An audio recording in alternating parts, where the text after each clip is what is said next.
Hi friends, ఈరోజు మనం దద్దోజనం తయారు చేస్తున్నాం. ఎలా చేయాలో చూసేద్దాం. ఆల్రెడీ ఫస్ట్ తాలింపు పెట్టుకోవాలి. చూసారుగా, ఎండుమిర్చి, శనగపప్పు, మినపప్పు, ఆవాలు, జీలకర్ర, కరివేపాకు, మిరియాలు వేసుకోవాలి.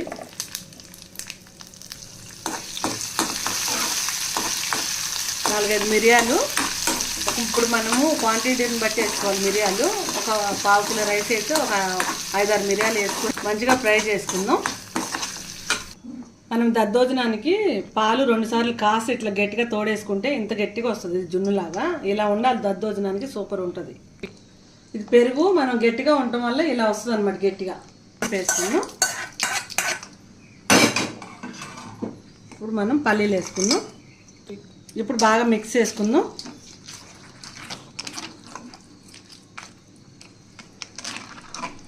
మీకు కూడా నోరు ఊరుతుందా? వచ్చేయండి, తినే